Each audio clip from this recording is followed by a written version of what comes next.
Huwag kang kain ng chippy lalo na hindi sa'yo. Sobrang maalat ito, baka magkasakit ka. Safe ba kumain ng kifi? May siguro napapanood dyan. Nasa medical kung sino-sino. Sinasabi, oo, maayos ang kumain ng kifi dahil meron itong carbohydrates, proteins, lactobacillus, carbs. Carbs, ito lang.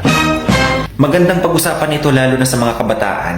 Okay, pagpaumanhin, disclaimer po ha. Para maimulat kayo. Lalo na sa mga panahon na ito. Tumataas ang bilang kasi kabayan na nagkakaroon ng mga sexually transmitted infection o kaya disease. Lalo na ang HIV. Pasyente ngayon, Cubs. Bakit ko na-brought out ito? Sabi niya sa akin, Sir, ba't ang tagal ng kasi may sore siya dito. Dito mismo, 2. Sabi niya, ano ba sabi ng doktor? Sabi ng doktor, ano daw kasi ito cold sore. Social, cold sore. Alam nyo ba yan? Pinaganda lang. Pero ikaw ay may herpes. Herpes simplex 1, oral. Herpes simplex 2, genital.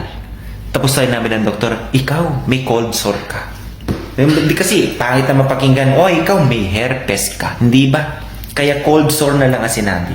Buti na lang sinabi ng pasyente agad sa aking kabayan. Okay? Siyempre, precaution. Viral po yan. Kasi ganito ang nangyayari dyan. Ang pagkain ng kifi kabayan, walang problema. Depende yan sa preferences nyo. Lalo na kung kayo mag-asawa o kayo mag-jowa. Basta alam nyong walang infection or safe yan. Pwedeng kainin yan. Yan yung kinakain na hindi nauubos. Pero, hindi safe ang pagkain ng kifi kabayan. Lalo na kung ikaw ay papalit-palit ng mga menu na kinakain. Gets nyo? Boys, sa totoo lang. O lalo na, girls, huwag naman kung sino-sino ang kumakain ng inyong kifi. Siyempre, hindi mo alam, may ganito, hindi ko naman nila lahat. Alam nila na may problema siya. Pero anong ginagawa? Mas natutuwa siya sa pag-transmit ng sakit na yan. Hindi ko din nila lahat kabayan. May mga lalaki na sunggab ng sunggab. Hindi nyo alam, boys, sa totoo lang. Yan ay kinain na ni Pedro. Dapat hindi mo nakainin yan bilang isang one. Kasi hindi mo alam gagaya nitong pasyente na ito. Kung sino-sino daw ang kinakain niyang kifi. Kaya nagkaroon yan. Ano ba ang mode of transmission ng herpes? Pwede yan kabayan. Skin to skin contact. Laway. Hindi naman kagaya ng HIV yan kabayan sa totoo lang. Na yan ay kailangan magkaroon ng laceration, nagkaroon ng port of entry. For example, may sugat, mga ganyan, tapos dun pumapasok ang dugo ng taong merong HIV. Pwede. Sa laway, malabo ang HIV. Pero sa mga ganyang mga herpes, ikaw pa naman namumukbang mo ng todo, hindi mo alam. Malay mo, kinain mo yan. Meron pala siyang chlamydia, Neisseria, mga parasitic kabayan. Meron pala siyang trichomonas, mga ganyan. Ay nako, por Diyos mio, hindi mo lang alam. Kaya mag-ingat kay kabayan sa pagkain nyo ng ganyan. Hindi man yan nauubos, alam nyo, may pagkain na masarap pag kinakain Pero kapag yan nasa loob na, nakakasakit ng tiyan. Sige nga, ang sarap mong kinain niyang kifi na yan. Tapos pagdating ng araw, nabigyan ka ng magandang sinasabi ko sa inyo.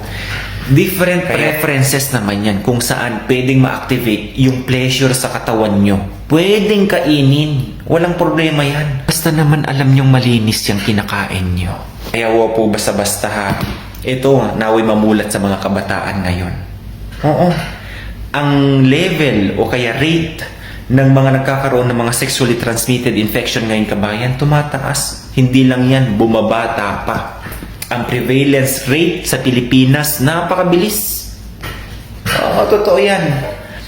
Sa buong Asia nga kabayan tayo ang pinakamabilis sa prevalence rate.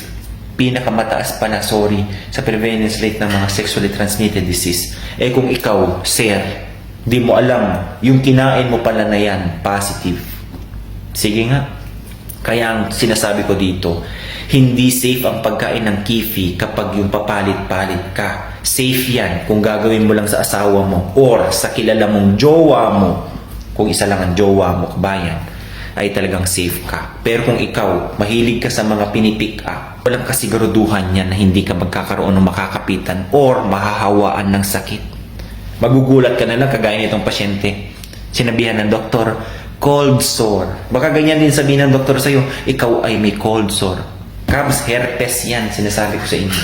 Etong pasyente naman ito, open-minded naman. So ako, nagbigay lang ako sa kanya ng payo na, please, tigilan mo na yung ginagawa mo na yan. Baka mapahamak yung kalusugan mo. Okay? Lalo na kung kayo, kabayan, sa totoo lang, mahina yung resistensya nyo. Tandaan nyo may taong asymptomatic. Okay? Sila yan, ang, alam mo yun, mas mabilis makahawa sa mga taong low immune system. Eh kung ikaw, ang sarap mong kumain, yung kinakain mo ang taas ng resistensya, asymptomatic siya, eh ikaw na kumakain, sarap na sarap ka, yun pala mababa ang immune system mo. Ayun, kakapitan ka talaga yan, sinasabi ko sa iyo. Kaya ingatan niyo po yung kabayan, ha? Hindi porket sinasabi na, yan, maganda na kinakain ng kifi dahil meron ganito, meron ganyan. Cubs, hindi lahat ng kifi safe kainin. Okay? Pili lang yan. Menu. May masarap na menu, may hindi masarap na menu. Kung safe yan, kahit araw-arawin mong kainin yan. Oo, totoo yan. Maniwala ka. So, awareness lang po ito, kabayan, ha? Nanaway, may apply mo sa buhay mo na huwag kang sunggab na sunggab bilang isang lalaki at ikaw naman babae, huwag kang bastang buka na buka dyan kung sino-sinong pwedeng kumain sa kifi mo. Reality lang po yan. Sa hirap ng buhay ngayon, marami po dyan ginagamit ang kanilang katawan bilang puhunan. Masakit man pakinggan pero marami pong gumagawa niyan. Okay? Cubs, alagaan niyo kalusugan niyo, ha? Tag-iisa lang yan, sinasabi ko sa inyo. Walang nagsisisi sa unahan. Lagi yan nahuhuli. God bless everyone. Alagaan niyo pa yung kalusugan niyo, ha?